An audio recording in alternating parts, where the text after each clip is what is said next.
English grammar का rule number 7। और आज के रूल में हम देखेंगे ए नंबर ऑफ। अगर किसी सेंटेंस में दिखाई देता है ए नंबर ऑफ, तो इसके बाद हमेशा ही प्लूरल नाउन और प्लूरल वर्ब ही आएगी। जैसे ए नंबर ऑफ बॉयज़ इज़ और आर रीडिंग दिस नॉवेल, तो ए नंबर ऑफ, ए और एन ये होता है इनडेफिनेट आर्टिकल और द होता है डेफिनेट आर्टिकल। द के बाद तो हमेशा ही सिंगुलर नाउन और सिंगुलर वर्ब ही आएगी, लेकिन जो ए नंबर ऑफ है इसके बाद हमेशा प्लूरल नाउन और प्लूरल वर्ब आएगी।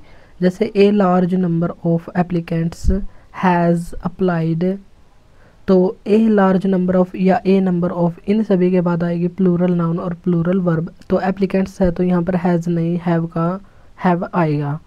The number of students in this college is और आर इंक्रीजिंग, तो द नंबर ऑफ के बाद हमेशा ही plural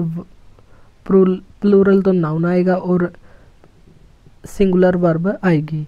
one of my brothers is और आर टाइपिस्ट, तो वन ऑफ के बाद हमेशा ही प्लूरल नाउन और उसके बाद आएगी सिंगुलर वर्ब।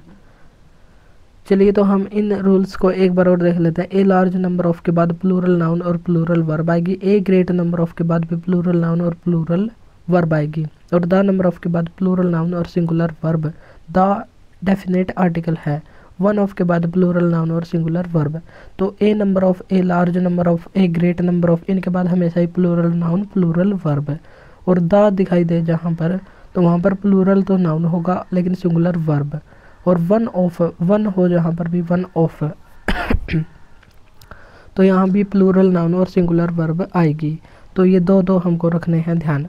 जैसे एक एग्जांपल है, one of my friends is gone to Goa for a holiday, तो वन ऑफ के बाद प्लूरल नाउन और फिर आएगी सिंगुलर वर्ब।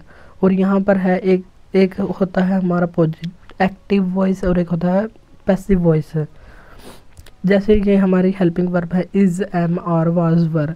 अगर इनके साथ वर्ब की फर्स्ट फॉर्म के साथ आईएनजी लगी हो तो ये एक्टिव वॉइस में होगा, और इसके साथ अगर वर्ब की थर्ड फॉर्म लगी है तो ये पैसिव वॉइस में होगा। और यहाँ पर है इज़ गोन, यानी कि ये पैसिव वॉइस में है तो हमको आंसर भी पैसिव वॉइस में ही देना होगा। तो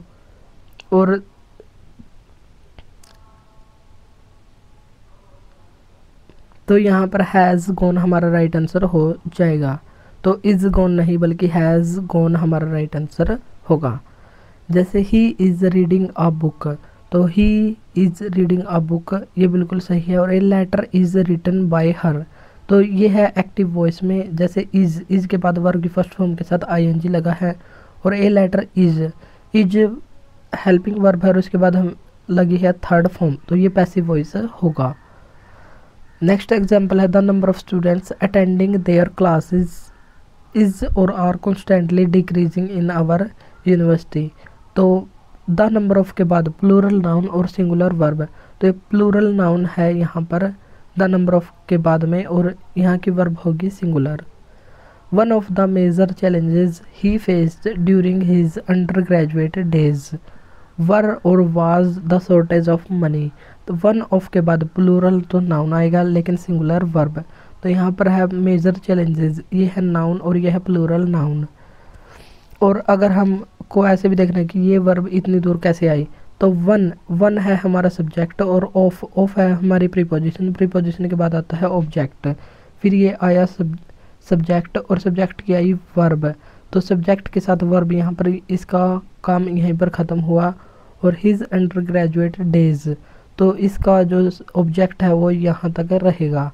और फिर ये वर्ब इसके नाम की आएगी, तो वन के लिए इसका आंसर होगा वाज।